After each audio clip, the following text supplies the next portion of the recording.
السلام عليكم ورحمة الله وبركاته. يا أيها الناس اتقوا ربكم الذي خلقكم من نفس واحدة وخلق منها زوجها وبث منهما رجالا كثيرا ونساء واتقوا الله الذي تساءلون به والأرحام إن الله كان عليكم رقيبا. அகிலத்தை படைத்து அதை பரிபாலித்து சீராக செம்மையாக இயங்க செய்கின்ற அந்த வல்லோனுக்கு எல்லா பொருளும் உரிதாக வேண்டும். அத்தகைய வல்லமையும் அன்பும் நன்மையும் வற்றாப்பெரும் காதலும் அருளும் நம்ம எல்லாம் இந்த சத்திய மார்க்கத்தில் சங்கமிக்க செய்த அண்ணன் நாயகம் முஹம்மது ஸல்லல்லாஹு அலைஹி வஸல்லம் அவர்கள் மீதும் அன்னவரின் மார்க்கத்தை மக்கள் மன்றத்தில் பல சிரமத்திற்கு மத்தியில் அரும்பாடுபட்டு கொண்டு வந்து சேர்ந்த உத்தம சத்திய சஹாபாக்கள், சஹாபிய பெண்மணிகள், தாவீன்கள், தபூ தாவீன்கள், இன்னும் பல இமாம்கள், அதே வரிசையில் அல்லாஹ்வுடைய கட்டளைக்கு கட்டுப்பட்டவர்களாக இந்த ஜும்மாவுடைய கடமையை பூர்த்தி செய்ய வேண்டும் என்ற உயரிய உள்ளத்தோடு இங்கே சபையமைத்திருக்கும் நம் அனைவர்கள் மீதும் அல்லாஹ்வுடைய அன்பும் கருணையும் பற்றாப்பெரும் காதலும் என்றென்றும் நின்றுடுவ வேண்டும் என்கிற எனது பிரார்த்தனையோடு எனது ஜும்மாவுடைய ஆரம்பம் செய்கிறேன். அல்ஹம்துலில்லாஹ். அன்பார்ந்தவர்களே, சகோதர சகோதரிகளே, இஸ்லாமியர்களாக வாழுகின்ற நாம், முஸ்லிம்களாக வகித்திருக்கின்ற நாம், இந்த உலகம் என்றைக்கு நாளும் அழிந்துவிடும், மறுமை நிலையானது உறுதியானது என்கிற நம்பிக்கையில் உறுதியாக வலுவாக இருக்கிறோம்.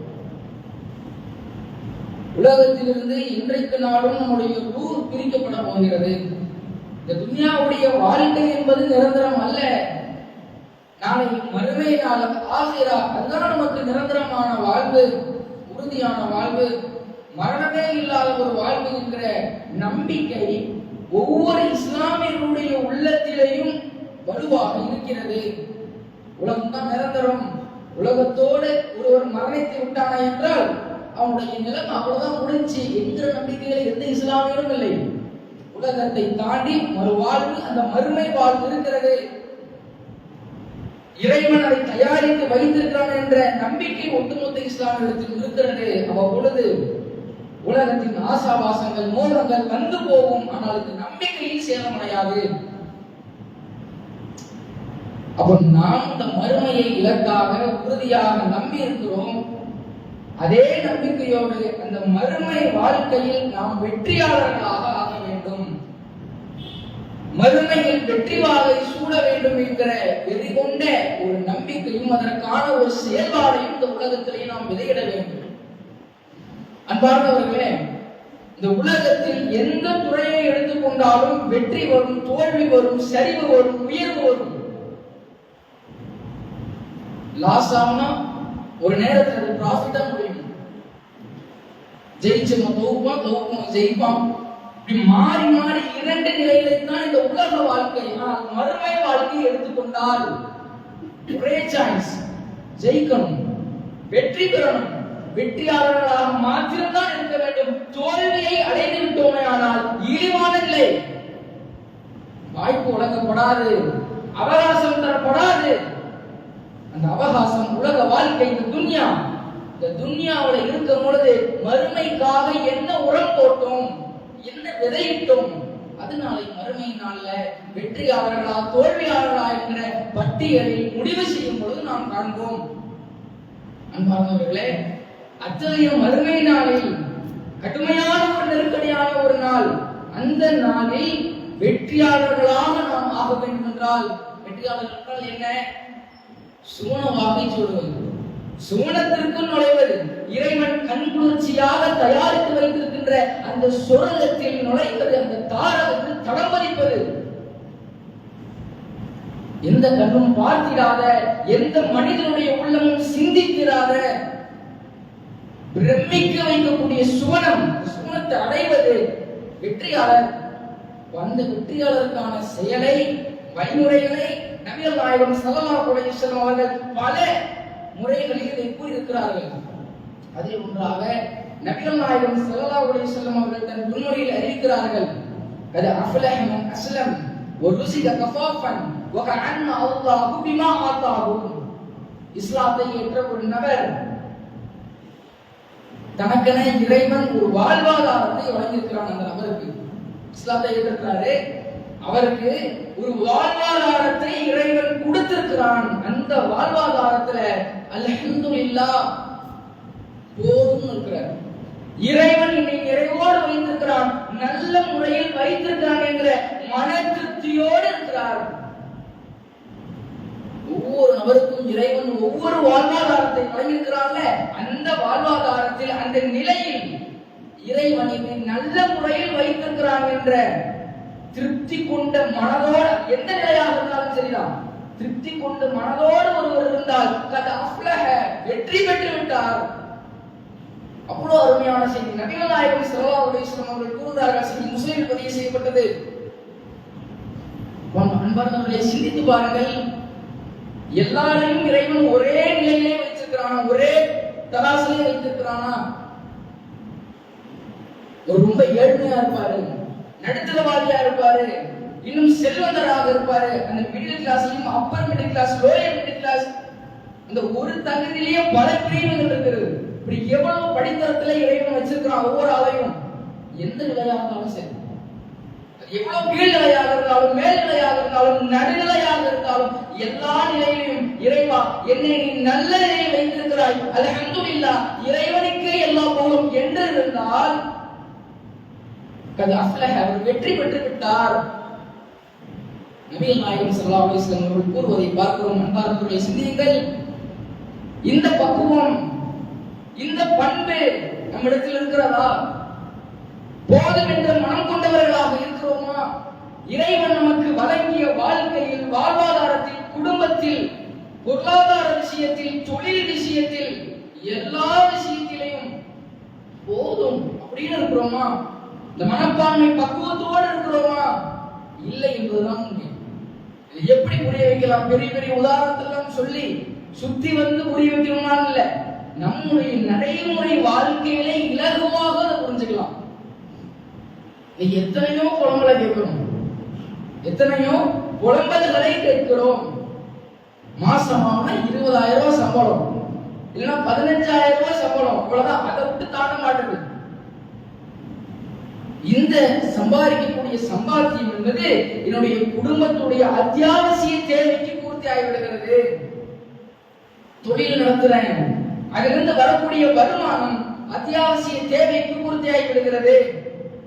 என்னுடைய குடும்பத்தில் ஒரு முன்னேற்றத்தை, என்னுடைய தொழிலில், என்னுடைய வாழ்க்கையில் ஒரு முன்னேற்றத்தை பார்க்க முடியல, அடுத்த ஸ்டேஜுக்கு என்னால போக முடியல, இன்னும் உயரணும், இன்னும் போகணும், சொகுசை ஆடம்பரத்தை பார்க்க வேண்டும் என்கிற ஒரு நிலையில இறை நினைவை விட்டு இறைவனை இகழக்கூடிய நிலையும் இன்றைக்கு நடப்பதை பார்க்க முடிகிறது. நல்லா கொடுக்கும் பொழுது அல்ஹம்துலில்லாஹ், அதுவே கொஞ்சம் டவுனா போயிருச்சுன்னா நமக்கு மட்டும்தான் இப்படி நடக்குமா? நம்மளை மட்டும் சோதிக்கிறான், அங்க ஒரு கடை வச்சிருக்கான், அவனுக்கு நல்லா ஓடுதே என்கிற புலம்பல பார்க்க முடியும். அன்பார்ந்தவர்களே, இந்த இடத்துல எதை சிந்திக்க மறந்து விடுகிறோம்? தான் சம்பாதிக்கின்ற சம்பாத்தியத்தில் இறைவன் அத்தியாவசிய தேவையை பூர்த்தி செய்கிறானே. உடுத்துவதற்கு ஆடை, உண்ணுவதற்கு அறுசுவை உணவு, இருப்பதற்கு இடம் என்ற அத்தியாவசிய தேவை பூர்த்தியாகிறது. இருப்பினும் இந்த உலக வாழ்க்கையில் சொகுசை பார்க்க முடியவில்லை, இந்த உலகத்தில் சொகுசை அனுபவிக்க முடியவில்லை துனியாவில். எனவே இந்த போதும் என்ற மனம் இல்லாமல் தவறுதலான நிலைக்கு போகக்கூடிய ஒரு சூழலை பார்க்க முடிகிறது. இன்னும் எப்படி ஆழமாக புரியலாம் அப்படின்னா, ஒரு பஜார் ஒன்று இருக்கு, அந்த பஜார்ல ஒரு துணி கடையோ அத்தர் கடையோ ஏதோ ஒரு கடையை வைத்திருக்கிறார். இவர் வச்சிருக்கிற கடை மாதிரியே இன்னொருத்தவர் அவருக்கு ஆப்போசிட்லயோ அல்லது அருகிலேயோ கடை வச்சிருக்கிறார். வச்சிருந்தா நம்மால் என்ன செய்வாரு? நம்ம என்ன மாதிரியே கடை வச்சிருக்கீங்களா பாய், எங்க பொருள்லாம் வாங்குறீங்க, எங்க இருந்து சரக்குலாம் நீங்க இறக்குறீங்க, எங்க இருந்து இறக்கணும், இந்த கடை எப்படிப்பட்டது, எப்படி நடத்தணும், மக்களை எப்படி ஹேண்டில் பண்ணணும், வாடிக்கையாளர் எப்படி எப்படிலாம் வருவாங்க என்கிற தொழில்நுட்பத்தை நம்மளால் கற்றுக் கொடுப்பாரா? நம்ம கடை வைக்கிறதுக்கு வேற இடமே கிடைக்கலையா? என்ன மாதிரி கடையை எனக்கு பக்கத்திலே வச்சிருக்கிறியே என்று நம்மளுக்கு வயிறு ஏறியதை பார்க்கிறோம், திட்டத்தை பார்க்கிறோம். என்ன மாதிரி கடை என் பக்கத்திலே வச்சிருக்கிறியே, உருப்பட முடியுமா? எனக்கு விளங்குமா? எனக்கு பொருளாதாரத்தை சம்பாதிக்க முடியுமா? அப்ப எனக்கு வரக்கூடிய 100%த்துல 50 பாதி பங்கு கூட ஒருத்தர் வந்துட்டான். கடையில வியாபாரம்னா அப்படி இருந்துச்சு, பாதிக்கு பாதிதான் என்கிற நிலைக்கு தள்ளப்படுவதை பார்க்கிறோம். யதார்த்தம்னு நினைச்சுக்கிட்டு இருக்கிறோம். பொதுவா ஒருத்தவர் மாதிரி ஒரு கடை வச்ச சண்டை போட்டி அடிப்படை இதெல்லாம் வரதானே செய்யும் என்பதை நினைத்துக் கொண்டிருக்கிறோம். அதல்ல, எவ்வளவு பெரிய கடை நம்மை போன்றே நமக்கு முன்னாலும் பின்னாலும் இருந்தாலும் ஒரே ஒரு நம்பிக்கை இருக்க வேண்டும். உதாரணத்துக்காக சொல்லப்பட்டது, எல்லா நிலையும் பொறுத்துங்கள், எல்லா நிலையிலையும் இறைவன் மீது தவக்குல் வைக்க வேண்டும், நம்பிக்கை வைக்கணும். இறைவன் என்னை படைத்தது முதல் மரணிக்கிற வரையும் அல்லாஹ் உணவளிக்க போறான். அவன் தான் எனக்கு சம்பாத்தியத்தை கொடுக்க போறான். அவனுடைய ரிஸ்கை எதிர்பார்த்து வருகிறேன். ஒரு நாள் குறையும், ஒரு நாள் கூடும், இறைவன் பார்த்துப்பான். அவனுடைய நிலையை நாடி நான் வந்திருக்கிறேன் என்கிற எண்ண ஓட்டத்தில் ஒவ்வொரு நாளும் பயணிக்க வேண்டும். தொழில் வச்சிருக்கிறாருன்னா காலையில கடை திறக்கும் பொழுது இறைவன் ரிஸ்கை எதிர்பார்க்கிறவர்களாக துறக்க வேண்டும். ஒரு தொழிலுக்கு போறார், ஒரு வேலைக்கு போறார்னா இறைவனுடைய ரிஸ்கை எதிர்பார்த்து போக வேண்டும். பொழுது சிந்தனையோடு இருக்க வேண்டும். அல்லாஹ் அதான் சொல்லுகிறான், நஹ்னு கஸம்னா பைனஹும் மஅசியத்துஹு ஃபீ ஹயாத்தித் துன்யா.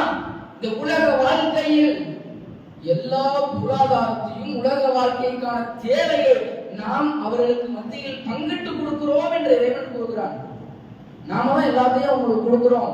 அவன் அதை முடிவு செய்யல. எவ்வளவு வேணும், எவ்வளவு சம்பாதிக்கணும் என்பதை அவர் முடிவு செய்யவில்லை, நாம் தான் தருகிறோம் என்பதை இறைவன் சொல்லுகிறானே. இறைவனுடைய ரிஸ்கை எதிர்பார்த்தவர்களான ஒவ்வொரு துறையிலையுமே இருக்க வேண்டும். எல்லா நிலையிலும் இறைவன் மீது நம்பிக்கை வைத்தவர்களாக இருக்க வேண்டும். அல்லாஹ் பார்த்துப்பான். எவ்வளவுதான் வியாபாரமா, அல்ஹம்துலில்லாஹ்.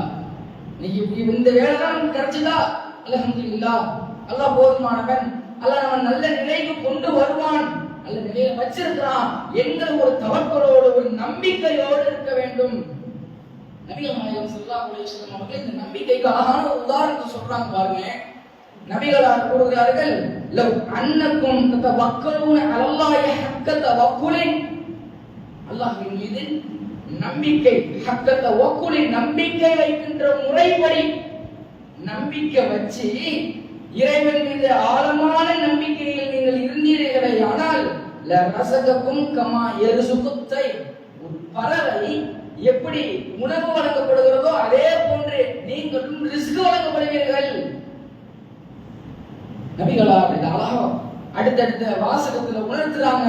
ஒரு பறவை இருக்குதுங்க, இந்த பறவை காலங்காத்தால வெறும் வயிற்றோட, ஒண்ணும் இல்ல எம்டி வயிறுல வெறும் வயிற்றோட இறைவனை மாத்திரம் எதிர்பார்த்து, இறைவன் நான் பார்த்துப்பான், அவன் எனக்கு ரிஸ்க் கொடுப்பான்ற எதிர்பார்ப்போட காலையில பயணிச்சு செல்லுது.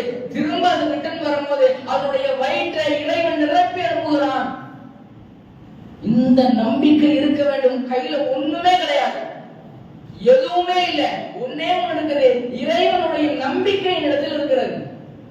அவன் மேல நம்பிக்கை வைக்கிற, எந்த வழியிலையாவது என்ன காப்பாற்றிடுவான், எப்படியாவது என்ன தூக்கி விட்டுருவான் என்கிற நம்பிக்கையில் இருக்க வேண்டும். எனவே தான் நபிகளார் கூறினார்கள், அந்த வெறும் வயிற்றில் ஒரு பறவை சென்று நிரம்பி வந்தது, அதே போன்று மனிதர்கள் உறுதிமிக்க நம்பிக்கையோடு இருந்தார்களானால் இறைவன் நிச்சயமாக ரிஸ்க் வழங்குவான். நபிகளார் கூறுகிறார்களே, அன்பானவர்களே, இந்த சிந்தனையோடு இருக்க வேண்டும். எந்த நிலையாக இருந்தாலும் சரி, சோதனை, கஷ்டம், பொருளாதாரத்தில் மிகப்பெரிய ஒரு அடி, பின்னடைவு, இறைவன் மீது நம்பிக்கை வைக்கணும். அல்லாஹ் என்ன பார்த்துப்பான், இறைவன் எப்படியும் எனக்கு உதவி செய்வான், எந்த வழியிலும் உதவி செய்வான் என்கிற நிலையில் இருக்க வேண்டும். இதை ஆழமாக சிந்தித்து பாருங்கள் சகோதர சகோதரிகளே. இந்த பண்பை நம்மிடத்தில் நாம் வகித்துக் கொள்ள வேண்டும். எல்லா நிலையிலும் போதும் என்ற மனப்பக்குவமுடைய ஒரு நபர்களாக நாம் இருக்க வேண்டும். ஆனா இன்னைக்கு நிலைமை எப்படி இருக்கிறது? இன்னைக்கு இறைவன் நம்ம எல்லாத்தையும் எதை எதிர்பார்க்கிறோம்? இறைவன் எதை எதிர்பார்க்கிறோம்? இறைவன் எல்லா விஷயத்தையும் தருகிறோம். எல்லாத்திலையுமே இறைவன் கேட்கக்கூடிய விஷயம் குவான்டிட்டியே கேட்கிறோம். இறைவன் குவான்டிட்டியை கேட்கிறோம், ஆனால் குவாலிட்டியை கேட்க மாட்டோம்.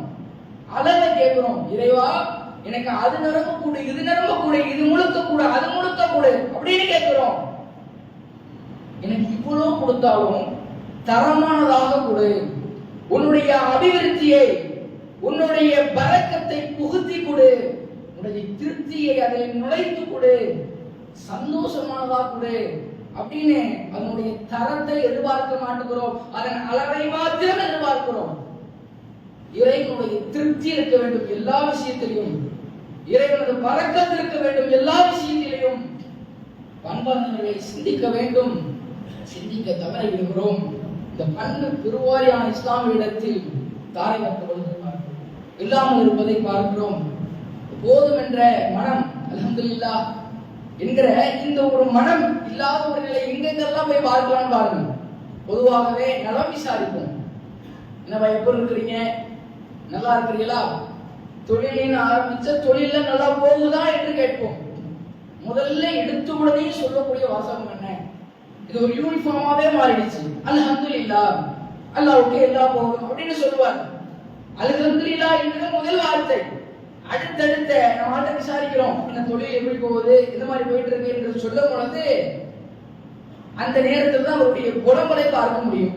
அல்ஹம்துலில்லாஹ் நமக்கு மட்டும்தான் நல்லா போகுது, மற்ற எல்லாருமே சம்பாதிக்கிறான். சின்ன குட்டி கடையில இருந்து பெரிய கடை வரை சம்பாதிக்கிறான். நமக்கு மட்டும்தான் நீங்க போகுது. நம்ம நேரம் அப்படி அப்படின்னு ஆரம்பிப்பாரு. இப்படிதான் ஆரம்பிக்கும். நம்ம நேரம் அப்படி, நம்ம மட்டும் இறைவன் சோதிக்கிறான்ல அப்படின்னு கேட்பாரு. முதல்ல சொன்ன வார்த்தைக்கான அர்த்தம் பின்னாடி என்ன பார்ப்ப? முதல்ல என்ன சொன்னோம்? அல்ஹம்துலில்லாஹ், அல்லாஹ்வுக்கு எல்லா புகழுமே, நல்லா இறைவன் வைத்திருக்காங்கிற கருத்து உட்பட இறைவனுக்கு எல்லா புகழும் என்று சொன்ன வார்த்தை அடுத்தடுத்த வாசகத்துல அடிபட்டு போகுது. இப்படி நிறைய இடத்துல இதை நம்முடைய நடைமுறையிலேயே பார்க்கலாம். முன்பே சொன்னது போன்று அன்பானவர்களே, இந்த போதும் என்ற ஒரு மனம் இருக்க வேண்டும் எல்லா விஷயத்திலையும். பொருளாதார மாற்றம் அல்ல, குடும்ப விஷயத்திலும் எல்லாத்திலையும் போதும் இருக்க வேண்டும். இது இல்லாதோடைய விளைவு எதெல்லாம் கொண்டு போகும் பாருங்க. ஆசைப்படுற நிலைமையும் பார்ப்போம். எந்தெந்த இடத்துல ஆசைப்படலாம்? என் மாமனை பாரு, என் மச்சனை பாரு, என்னுடைய சொந்தக்காரனை பாரு, கூட படிச்சவனை பாரு, நண்பனை பாரு, என்னோட மக்கா இருந்தான், படிக்காம இருந்தான், அவன்லாம் இன்னைக்கு எங்கேயோ இருக்கிறான், வெளிநாட்டுல வேலை செஞ்சு லட்சக்கணக்கில் சம்பாதிச்சு கொண்டிருக்கிறான். நான் இன்னும் இந்த நிலையிலேயே இருக்கிறேன். அவன் வீடை பாரு, காரை பாரு, பைக்கை பாரு, அதை பாரு என்று கம்பேரிசன் தான் இன்னைக்கு பார்க்க முடியுது. ஒப்பிட்டு பார்ப்பது, இதோடு இதை ஒப்பிட்டு பார்ப்பது, மேல உள்ள நபர்களையே கண்ணோட்டம் தேடக்கூடிய ஒரு நிலைமையை பார்க்கிறோம். கம்பேரிசன் இருக்கின்ற நிலைமையை பார்க்க முடிகிறது. அன்பார்ந்தவர்களே, இந்த நிலைமை எதை கொண்டு போய் விடுகிறது? எங்க போய் தள்ளுகிறது? தமக்கு கீழே கோடி நபர்கள் இருக்கிறார்களே, அவர்கள் நம்முடைய கண் பார்வை தேடவே மாட்டது. நபிகள் நாயகம் ஸல்லல்லாஹு அலைஹி வஸல்லம் அவர்கள் அழகிய முறையில் தெளிவுபடுத்துகிறார்கள். உந்துரு மன் அஸ்ஃபல மின்கும், உங்களுக்கு கீழ் நிலையில் யார் இருக்கிறார்களோ அவர்களை நீங்கள் பாருங்கள். வலா தந்துரு மன் ஹுவ ஃபௌககும், உங்களுக்கு மேல யார் இருக்கிறாங்களோ அவங்க நீங்க பார்க்காதீங்க. இந்த வழிமுறையை கையாளுங்கள். இறைவன் உங்களை எந்த நிலையில் வைத்திருக்கிறான் என்பதை நீங்கள் ஆழமாக புரிந்து கொள்வீர்கள் என்று நபிகளார் கூறுறாங்க. நீங்க அப்படிதான் பண்றோம். நீங்க நம்முடைய புலம்பலுக்கு பிரதான காரணமே என்ன அப்படின்னா, நமக்கு மேலுள்ளவர்களை பார்ப்பது. நம்மளை விட டாப்ல இருக்கிறான் அவனை பார்த்து மட்டும் புலம்பிக்கிட்டே இருக்கிறது. கீழே அவ்வளவு பேர் இருக்கிறாங்களே, கோடிக்கணக்கான மக்கள் இருக்கிறாங்க. ஒரு பிளாட்பாரத்துல ஒரே ஒரு தார்பாய் துணியை வச்சுட்டு 2 வேளை உணவு சாப்பிடக்கூடிய ஒரு குடும்பம் சந்தோஷமாக இருக்கிறது.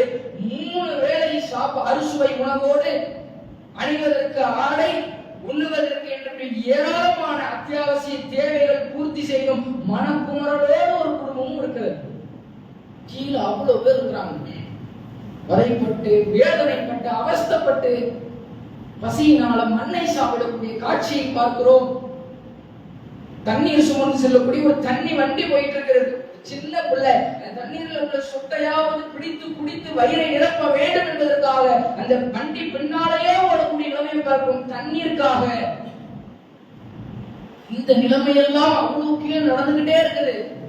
போனை திருப்பும் பொழுது ஏதாவது ஒரு வீடியோ வந்துச்சுன்னா, சுப்ஹானல்லாஹ் இவ்வளவு வேதனைப்படுறாங்களே, அல்லாஹ் நம்மளை நல்ல முறையில வச்சிருக்கிறான் என்று அந்த மினிட் ஆஃப் செகண்ட் அப்ப மட்டும்தான் அந்த எண்ணம் இருக்குது. அப்படியே அந்த வீடியோ ஸ்க்ரோல் பண்ணிட்டோம்னா, தள்ளி விட்டோம்னா எப்படி அந்த வீடியோ போச்சோ அந்த மாதிரி இந்த எண்ணமும் போயிருது. சிந்திக்க வேண்டும் அன்பார்ந்தவர்களே.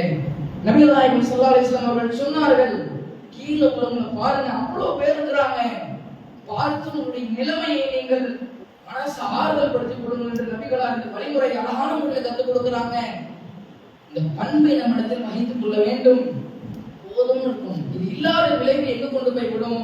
ஆசை அதிகமா போடுறோம், ஆடம்பரத்தை அனுபவிக்கணும்னு நினைக்கிறோம். இது எங்க கொண்டு போய் விடும் அப்படின்னா, நான் நினைத்ததை வாங்கியே தீர வேண்டும் என்பதற்காக தீய வழியில சம்பாதிப்பேன். கடன் வாங்கியாவது கல்யாணம் நடத்தணுங்கிற கொள்கையில அது எல்லாமே பார்க்கணும். கல்யாணம் எப்படி நடக்கணும்? ஊரே பேசுற மாதிரி நடக்கணும். எனவே மிகப்பெரிய ஒரு செலவினத்துல நடத்துவேன், இவ்வளவு வீண்வரை நடந்தாலும் பரவாயில்லை என்ற நிலைமை கடன் வாங்கி நடத்தப்படுவது பார்க்கிறோம். முன்னேற்றத்திற்காக வட்டியில மதையில் விழக்கூடிய ஒரு நிலைமை பார்க்க முடிகிறது. வட்டி வாங்கக்கூடிய நிலைமை எத்தனை இஸ்லாமியர்கள் நிலையில் இருப்பதை பார்க்கிறோம். வட்டி மிக மோசமான ஒன்று. இன்னைக்கு வட்டி என்ற இந்த 3 எழுத்து பெயர் மட்டும்தான் இல்லை, இதை தாண்டி இதனுடைய ஒரு உருமாற்றமாக வேறு வழிமுறைகளில் மக்கள் மன்றத்தில் அறிமுகமாவதை பார்க்கிறோம். அது ஒன்று இஎம்ஐ. எத்தனை குடும்பத்தில் இந்த இஎம்ஐனால இயக்கக்கூடிய சகல பொருட்கள் இருக்கிறது. வண்டியிலிருந்து சின்ன அரைக்கிற ஒரு சட்னி அரைக்கிற மிக்சியில இருந்து எல்லா பொருளும் இருப்பதை பார்க்க முடிகிறது. பண்பார்ந்தவர்களே, இந்த நிலைமை இன்றைக்கு இஸ்லாமிய மக்களிடத்தில் இருக்கிறது தான் வேதனை. சாதாரணமானதான் இந்த வட்டி வாங்குறோமே, வட்டி என்ற நிலையில் இருந்து கொடுக்கிறோமே, வட்டிங்கிற பேர் தான் இல்லை. இதனால நோட் பண்ணணும். எல்லா நிலையிலும் இருக்கிற எல்லா உருமாற்றத்திலையும் விழுந்து கொண்டிருக்கிறோமே. அல்லாஹ் தன்னுடைய திருமறைக்குமான கண்டனத்தை, உச்சபட்சமான எச்சரிக்கையை சொல்றான். யா அய்யுஹல்லதீன ஆமனு, நம்பிக்கை கொண்டவர்களே, இத்தகுல்லாஹ், அல்லாஹ்வை நீங்கள் அஞ்சிக் கொள்ளுங்கள். வதரு மா பகிய மினல் ரிபா இன் குன்தும் முஃமினீன், நீங்கள் முஃமினா இருந்தீங்கன்னா வட்டியிலிருந்து உங்களுக்கு வரக்கூடிய கொடுக்கல் வாங்கலை விட்டு விடுங்கள். விட்டுங்க. அல்லாஹ் சொல்றான். அல்லாஹ் தன்னுடைய திருமறைக்குமான பேசுகிறான், வட்டியை வாங்கி விடாதீர்கள். இன்னும் தஃஅலு, இதை செய்யவில்லை என்றால் அப்படிதான் வட்டி வாங்குவேன். ஒரு பொருளை வாங்கணும்னா, ஏதாவது ஒரு விஷயத்தை நான் அனுபவிக்க வேண்டும் என்றால், ஒரு பைக் வாங்கணும், வீட்டுல ஒரு கட்டில ஒரு பழைய சோஃபா தான் இருக்குது, ஒரு பெரிய ஒரு சோஃபா போடணும், இன்னும் வேற ஆடம்பரத்தை பார்க்க வேண்டும் என்றால் நான் வட்டியில விழுவேன், இஎம்ஐ போன்ற விஷயத்தெல்லாம் விழுவேன், அப்படிதான் இருப்பேன். அதை விட மாட்டேன். ஃபைன்லம் தஃபஅலு, அதை நான் செய்ய மாட்டேன் என்று இருந்தால் இறைவன் பேசுகிறான். செய்யவில்லை என்றால் ஃபஅதனு பிஹர்பின் மினல்லாஹி வ ரசூல், அல்லாஹ்விடத்திலும் அல்லாஹ்வுடைய தூதரிடத்திலும் நீங்கள் போருக்கு ஆயத்தமாகுங்கள், போருக்கு தயாராகும், சண்டைக்கு மாறலாம். இப்படிப்பட்ட ஒரு எச்சரிக்கை பாருங்க. உங்களை சாதாரணமாக நினைக்காதீங்க, கருதி விடாதீர்கள். வட்டியை வாங்கி ஒரு நபரிடத்தில் இறைவன் சவால் விடுகிறான், எச்சரிக்கை விடுகிறான். முதல் போர்க்களம் பத்ர், 300க்கும் சொச்சம், 1000க்கும் சொச்சம். அங்க இஸ்லாமிய படையினர் மிக கம்மி, 300க்கு சொச்சம், அங்க 1000க்கும் சொச்சம் எதிரி படையினர். எவ்வளவு டிஃபரெண்ட்! இறைவன் அவர்களை ஊர் தெரியாமல் உருக்களித்தான், இஸ்லாமியர்களுக்கு வெற்றியை கொடுத்தான். முஅத்தா யுத்தம் போர்க்களம், இங்கே இஸ்லாமியர்கள் 3000க்கும் சொச்சம், அங்க எதிரி படையினர்கள் 2 லட்சத்திற்கும் மேற்பட்டவர்கள். இந்த நிலையில் இருந்துகிறாங்க. அந்த சூழலில் இறைவன் வெற்றியை கொடுக்கிறான். நம்ப முடியுமா? 3000 பேர் 2 லட்சம் பேர் அடிச்சிட்டாங்களா? ஒரு ஆளுக்கு 2 பேர்னாலும் கணக்கு வராதே. இறைவன் சொல்லுகிறான், நீங்கள் போர்க்களத்தில் வெற்றியை கொண்டாடவில்லை, நாம் உங்களுக்கு வெற்றியாளராக ஆக்க வைத்தோம், நமது உதவியை காமித்தோம் என்று இறைவனுடைய சர்வ அதிகாரத்தையும் வல்லமை ஆற்றலையும் பயன்படுத்தி வெற்றியை கொடுத்தானே அவ்வளவு பெரிய களத்தில். 3000 பேர் எங்க, 2 லட்சம் பேர் எங்க? எவ்வளவு சர்வதிகாரம் படைத்த, ஆற்றல் படைத்த இறைவனிடத்தில் வட்டியில் குசித்த, வட்டியை வாங்கிய, வட்டியில் தன் வியாபாரத்தையும் தன்னுடைய ஈடேற்றத்தையும் பெருக்கிக் கொண்ட ஒரு நபரை பார்த்து இறைவன் சொல்கிறான், ஃபஅதனு பிஹர்பின் மினல்லாஹி வ ரசூல், அல்லாஹ்விடத்தில் போருக்கு தயாராகுனே. உயிருக்கும் மேலாக நேசிக்கப்படக்கூடிய தாய் அடுத்த உன் தந்தை எடுத்த, நீ பெற்ற பிள்ளைகள் எடுத்த இந்த நபிதான் முதலாவதாக இருக்க வேண்டும். அந்த நேசரிடத்திலையும் அல்லாஹ்விடத்திலும் போருக்கு தயாராகின்றால் எவ்வளவு பெரிய கோபத்தை அல்லாஹ்விடத்தில் ஏற்படுத்துகிறது. அன்பார்ந்தவர்களே, இந்த வட்டியில் நாம் பயப்பட்டிருந்தால் அல்லாஹ்வுக்கு பயந்து திரிந்து அதிலிருந்து வெளிவர வேண்டும், இதை ஒரேடியாக ஒழித்து கட்ட வேண்டும். இந்த எண்ணத்தோடு நாம் பயணிக்கணும். இந்த எண்ணத்தோடு இந்த மாற்றத்தை நாம் கற்பிக்க வேண்டும். போதும் என்கிற மனம் இல்லாத காரணமாக எவ்வளவு பாதகத்தை அடையக்கூடிய ஒரு நிலைமை இருக்கிறது என்பதை எல்லாம் நாம் ஆழமாக உணர வேண்டும். அன்பார்ந்தவர்களே, யார் இந்த மனப்பான்மையோடு இருப்பார்களோ மறுமைக்கான கூடி இருக்கிறது என்பதை நபிகள் நாயகம் ஸல்லல்லாஹு அலைஹி வஸல்லம் அவர்கள் சொன்னார்கள். எனவே வரக்கூடிய காலகட்டத்தில் இந்த ஒரு பக்குவம் படைத்தவர்களாக, இதை தகவமைத்துக் கொள்ளக்கூடிய ஒரு நபர்களாக நாம் இருக்க வேண்டும் என்று கூறியவனாக இந்த முதலாவது உரையை முடித்துக் கொடுக்கிறேன். அஸ்ஸலாமு அலைக்கும்.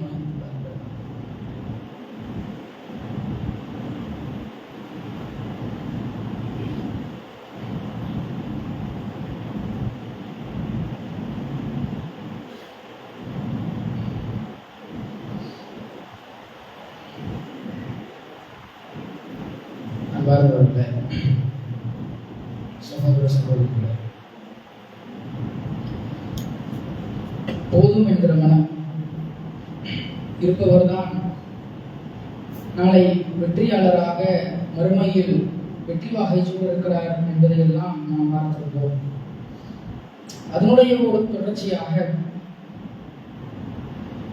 இன்றைக்கு இந்த போதும் என்கிற ஒரு மனம் இறைவன் கொடுத்த வாழ்க்கையில் திருப்தி இல்லாததன் காரணமாக பல விஷயத்தில் பயப்படுகின்ற ஒரு தீய விஷயத்தை சம்பாதிக்கின்ற ஒரு நிலை இன்றைக்கு இஸ்லாமியர்களுக்கு ஏற்படுகிறது என்பதை எல்லாம் பார்த்திருந்தோம். இப்படி தீய விஷயத்தில் தள்ளுவதற்கான காரணமே தான் ஒரு சொகுசை அடைய வேண்டும், நல்ல ஒரு செல்வந்தனாக மாற வேண்டும், நல்ல ஒரு நிலையில நான் இருக்க வேண்டும், கோடீஸ்வரனா இருக்கணும், எல்லா விஷயத்தையும் அனுபவிக்க வேண்டும் என்கிற எண்ணமே பிரதான காரணமாக இருக்கிறது. ஆனால் அன்பார்ந்தவர்களே, யார் கோடீஸ்வரன், யார் இறைவனுடைய பார்வையில் செல்வந்தனாக இருக்கிறார் என்பதை நபிகள் நாயகம் ஸல்லல்லாஹு அலைஹி வஸல்லம் அவர்கள் சொன்னார்கள். லைஸல் கினா அன் கஸ்ரத்தில் அர்த்.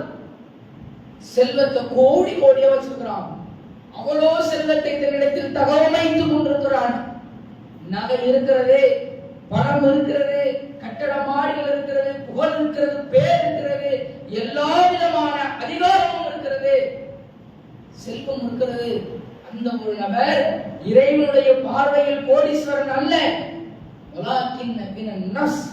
யாரிடத்தில் போதும் என்கிற மனம் இருக்கிறதோ, அவ்வளவு அற்புதமான செய்தி, யாரிடத்தில் போதும் என்கிற மனம் இருக்கிறதோ, இதுதான் என்னுடைய குடும்பம், அல்ஹம்துலில்லாஹ், இதுதான் எனக்கு அமைந்த ஒரு வாழ்க்கை, அல்ஹம்துலில்லாஹ், இதுதான் இன்னைக்கான என்னுடைய பொருளாதாரம், அல்ஹம்துலில்லாஹ், என்னுடைய நிலை இதுதான், அல்ஹம்துலில்லாஹ் என்ற போதும் என்ற மனதோடு யார் இருக்கிறாரோ அவர்தான் கோடீஸ்வரன். யாருடைய பார்வையில? இன்றைக்கு முன்னால் ஒரு மாதிரியும் பின்னால் ஒரு மாதிரியும் மண்ணோடு மண்ணாக மக்கி போகக்கூடிய மனிதர்களுடைய பார்வைக்கு மத்தியில் அல்ல, எல்லாம் படைத்து பரிபாலித்து சீரமைத்து செம்மையாக ஆக்கினானே இறைவன் வல்லோன், அவனுடைய பார்வையில் இத்தகைய நபர் தான் கோடீஸ்வரர். போதும் என்ற மனம் இருக்கிற ஆள் தான் கோடீஸ்வரன் என்பதை நபிகள் நாயகம் ஸல்லல்லாஹு அலைஹி வஸல்லம் அவர்கள் உணர்த்துகின்ற செய்தியை நம்மால் பார்க்க முடிகிறது. அன்பார்ந்தவர்களே, நாம் சிந்திக்க வேண்டும், ஆழமாக உணர வேண்டும். இந்த போதும் என்கிற மனம் நம்ம இடத்தில் இருக்கிறதா? இறைவன் நம் இந்த நிலையில வைத்திருக்கிறான், இறைவனை நாம் புகழுகிறோமா? ஐவேளை தொழுகையில் கலந்து கொள்கிறோமா? அதில் இறைவனை துதிக்கக்கூடியவர்களாக இருக்கிறோமா? நன்றி செலுத்தக்கூடியவர்களாக இருக்கிறோமா என்பதை ஆழமாக நாம் சிந்திக்க வேண்டும். அதே போன்றே இந்த போதும் என்ற மனம் இருந்தால்தான் நன்மை செய்வதற்கு வழிவகுக்கும். நன்மையை அதிக அளவில் செய்ய முடியும், தானம் தர்மங்களை அதிகமாக செய்ய முடியும். போதும் என்ற மனம் இடத்துல இல்லை அப்படின்னா பாக்கெட்ல இருந்து பைசா வர முடியாது. தன்னிடத்துல போதும் என்ற மனம் இருக்கிறது, இறைவனுக்கு கொடுத்ததுக்கு அல்ஹம்துலில்லாஹ் கொடுப்பான் என்று இருக்கும் பொழுது அவருடைய நிலைமை என்ன இருக்கும்? இறைவனுக்காக இறைவன் பாதையில் வணங்குவான் என்பது இருக்கும். எனவே இந்த உரைகளை நமக்கு பயனளிக்குமானால் அல்லாஹ் சொல்கிறான், நீங்கள் அறிவுரை சொல்லுங்கள், இன்ன திக்ர, நீங்கள் சொல்லுகின்ற அறிவுரையும் பயான் என்பதும் தன்ஃபஉல் முஃமினீன், முஃமினுக்கு பயனளிக்கும் என்று இறைவன் கூறுகிறான். நாமெல்லாம் முஃமின், இது பயனளிக்குமே. ஆனால் இந்த ஜும்மாவுடைய வாலி வசூலில் வசூலிக்கப்படும் இந்த வசூலிக்கப்படக்கூடிய தொகை அனைத்தும் நிர்வாக சார்பாக இயங்கப்படக்கூடிய ஆம்புலன்ஸ் உடைய மெயின்டெனன்ஸ்க்காக தரப்படக்கூடிய ஒரு செலவினமாக இருக்கும். இந்த ஆம்புலன்ஸ் உடைய நிலைமை என்னவென்று நாம் எல்லாம் அறிந்திருப்போம். அவசர காலகட்டத்திற்கு ஒரு மருத்துவத்திற்கு உடனுக்கு உடனாக அதை அழைத்து செல்லக்கூடிய ஒரு நிலைமையை வைத்திருக்கிறோம். இதற்கென பல செலவினங்கள் இருக்கிறது. அதை நாம் கொடுக்க வேண்டும் என்றால் இந்த மனமுடையவர்களாக இருக்க வேண்டும். எனவே இந்த வசூலில் நம்முடைய பங்கேற்றம் இருக்க வேண்டும். ஒரு உயிர் காப்பாற்றப்படுவதற்கு, இந்த உலகில் வாழ்வதற்கு நம்முடைய பங்கேற்றம் இருக்க வேண்டும். ஒரு உயிரை வாழ வைத்தவர் உலகில் உள்ள எல்லா உயிரையும் வாழ வைத்தவர் என்பதை அல்லாஹ் தன்னுடைய திருமறை குர்ஆனில் சொல்கிறான். அதன் அடிப்படையில் நம்முடைய பொருளாதாரத்தை கொடுத்து நாமும் இதில் ஒரு பங்காளியாக ஆக வேண்டும். இதன் மூலியமாக நாம் அனைவரும் சுவன வாசலில் சங்கமிப்போமாக என்று கூறியவனாக இந்த உரையை முடித்துக் கொள்கிறேன். அஸ்ஸலாமு அலைக்கும் வரஹ்மத்துல்லாஹி வபரகாத்துஹு.